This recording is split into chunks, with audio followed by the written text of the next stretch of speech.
Hoje está sendo comemorado o Dia da Independência do Brasil. Há 198 anos, Dom Pedro I fazia o famoso Grito do Ipiranga, que anos depois faria com que esse dia virasse feriado nacional. Só que, embora a independência do Brasil seja comemorada em um dia específico, esse processo foi muito lento e foi depois de várias lutas libertárias. Então hoje eu vou falar como é que foi o processo de independência do Brasil, de quebra também vou trazer algumas curiosidades. Então, simbora!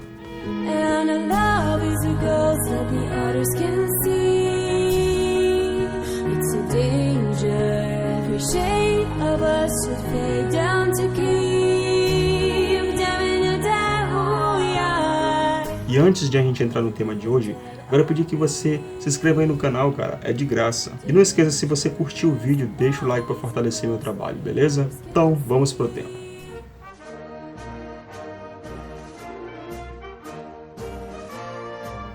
O que é importante saber para a gente entender o contexto de independência do Brasil é que o Brasil ele era de Portugal, o Brasil era apenas uma colônia de Portugal. Só que já no final ali do período colonial do Brasil, o bicho estava pegando aqui nas terras tupiniquins. Estavam acontecendo algumas revoltas, como por exemplo a Inconfidência Mineira e a Conjuração Baiana. Só que para a gente entender o contexto da independência do Brasil, é preciso que a gente entenda também o contexto da história de Portugal. Então olha só, em 1799, Dom João Maria de Bragança, o famoso Dom João VI, que aqui neste momento ainda não é Dom João VI, ele foi efetivado como príncipe regente de Portugal quando a sua mãe, Maria I, foi diagnosticada como louca. Aí lá em 1803, teve início as Guerras Napoleônicas, no qual Napoleão Bonaparte decretou guerra a praticamente toda a Europa. O que acontece é que Napoleão Bonaparte ele queria conquistar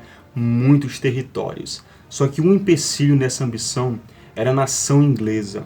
Então uma das formas que ele achou de tentar derrubar a economia inglesa foi de proibir que países europeus comercializassem com a Inglaterra. Caso a nação fizesse isso, ele iria invadir o país. E foi esse evento que ficou conhecido como Bloqueio Continental. Só que aí Dom João, que era regente de Portugal, ele ficou sem ter o que fazer, já que os ingleses eram antigos aliados dos portugueses. Foi então que Portugal se recusou a fazer o bloqueio continental e Napoleão ameaçou invadir Portugal. Aí quando Dom João soube da possível invasão de Napoleão, ele pediu ajuda aos ingleses e resolveu vir para o Brasil com toda a corte portuguesa. Então, em 1807, Dom João e a família imperial vêm aqui para o Brasil sendo escoltados pela marinha inglesa.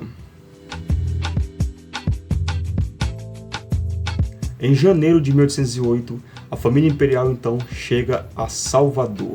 Então veja bem, quando o Brasil era apenas uma colônia de Portugal, o Brasil somente exportava para Portugal.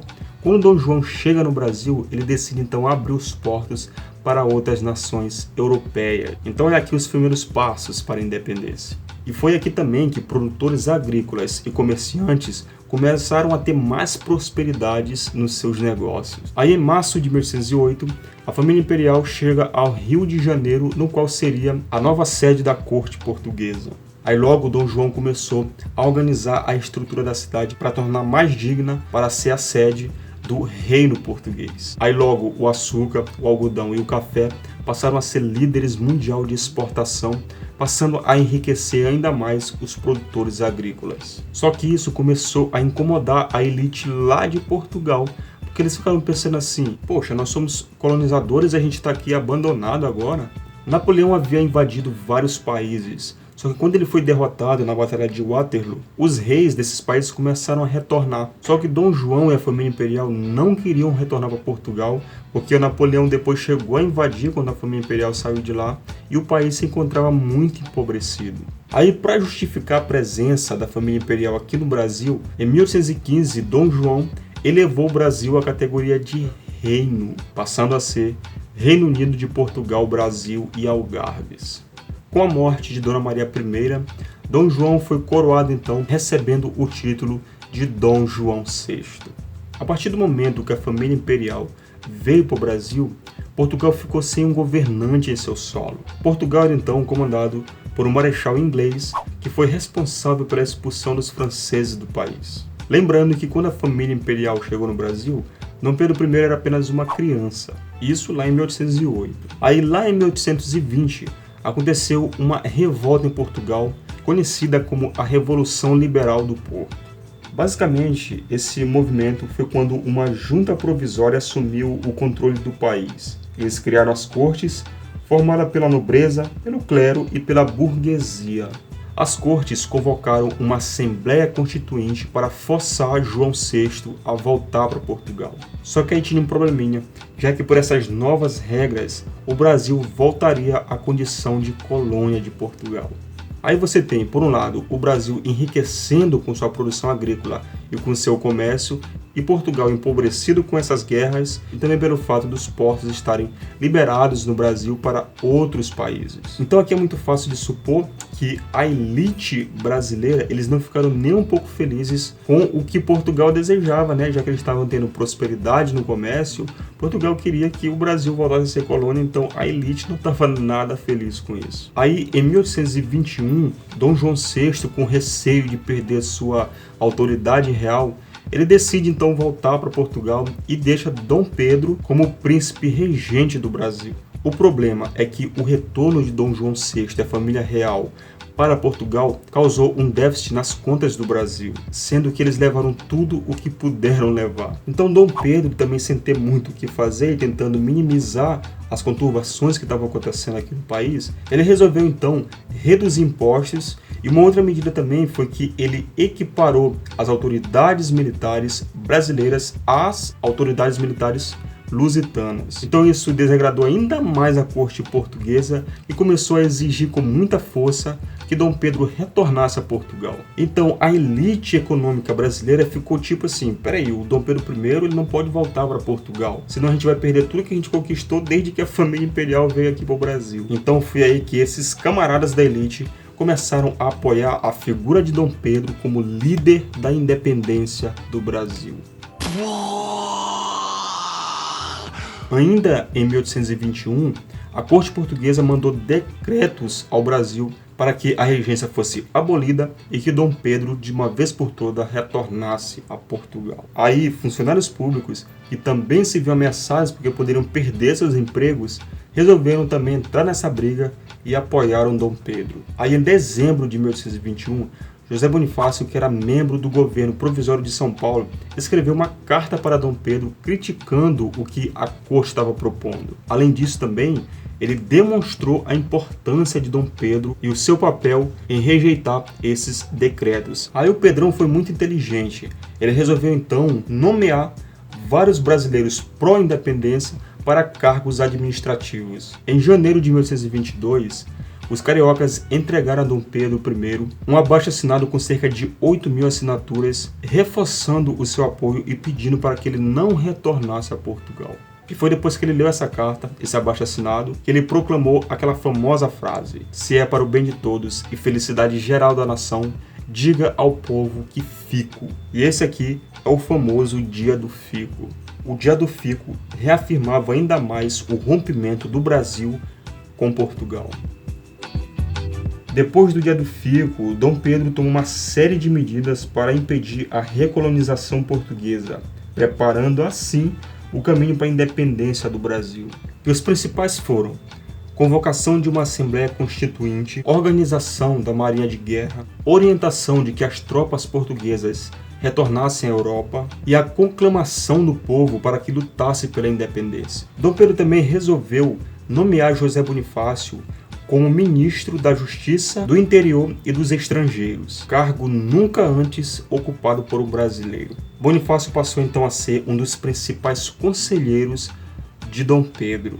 Em agosto de 1822, Dom Pedro resolve viajar para São Paulo e Minas Gerais para tentar acalmar alguns setores da sociedade brasileira. Foi então que ele resolveu entregar a regência para sua esposa, Dona Maria Leopoldina. No dia 2 de setembro de 1822, Leopoldina recebe cartas da corte portuguesa com decisões abusivas em relação ao Brasil. Ela reuniu os ministros e enviou mensageiros para entregar essas cartas a Dom Pedro. Aí no dia 7 de setembro de 1822, Dom Pedro I, quando estava ali nas margens do rio Ipiranga com a sua tropa, ele foi interceptado pelos mensageiros que entregaram as cartas para ele. Nas cartas, Dom João VI, o pai dele, exigia que ele entregasse o Brasil e que ele retornasse a Portugal.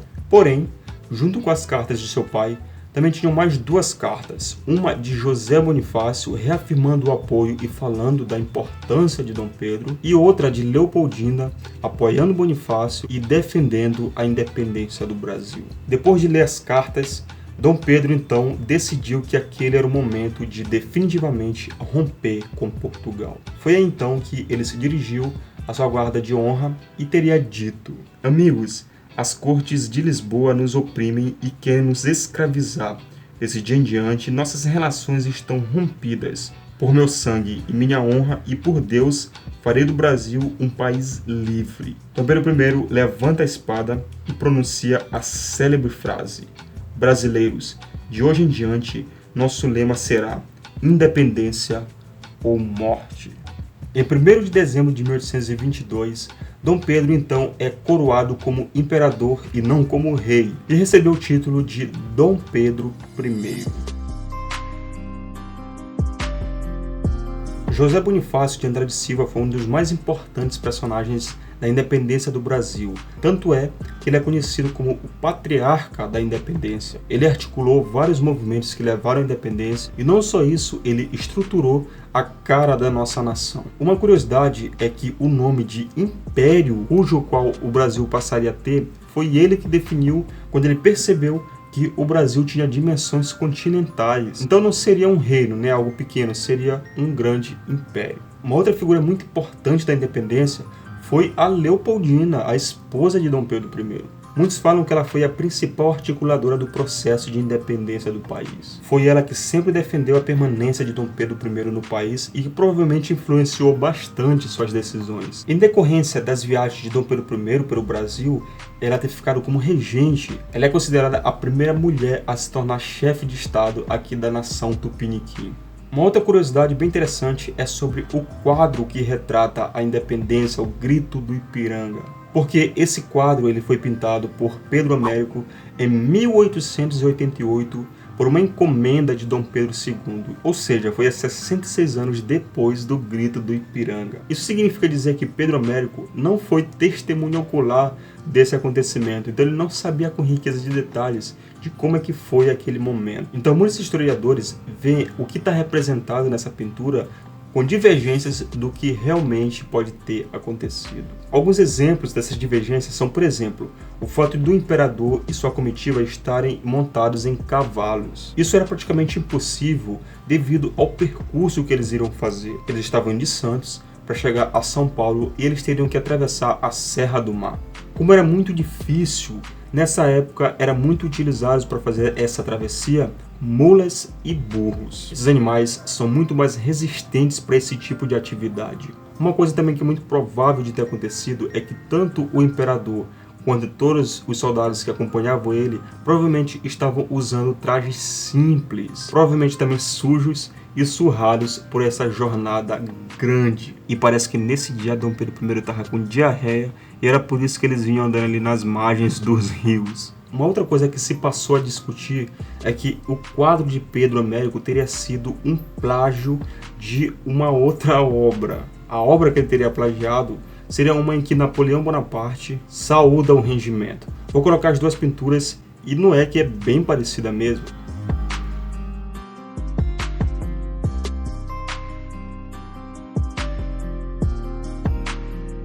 É claro que nós nunca saberemos se realmente ele plagiou ou se foi uma mera coincidência. Uma coisa também que é importante saber é que depois da independência do Grito do Ipiranga, muitos portugueses que viviam aqui no Brasil, eles não aceitaram isso aí não. Tanto é que houve várias revoltas, várias rebeliões em algumas províncias aqui do Brasil. E as primeiras nações do mundo a reconhecerem a independência do Brasil foram os Estados Unidos e o México. A Inglaterra foi o primeiro país europeu a reconhecer a independência do Brasil. Já Portugal só reconheceu a independência do Brasil em 1825, quando eles cobraram uma indenizaçãozinha por isso. Essa indenização deu um valor de 2 milhões de libras esterlinas. Não teve esse negócio de Portugal dizer, tá aí, ó, vocês agora são independentes. Teve que rolar, ó, Mas então é isso, pessoal, é por isso que hoje é comemorado o Dia da Independência do Brasil, por causa do Grito do Ipiranga, lá de Dom Pedro I. Só que, como nós vimos, né, teve que rolar um dinheirinho aí para essa independência acontecer. Mas então é isso, espero que vocês tenham gostado do vídeo. Se gostaram, não esqueça de deixar o like para fortalecer meu trabalho. O meu Instagram está aparecendo aqui, é só me seguir lá, tá? De vez em quando eu coloco algumas imagens bem interessantes.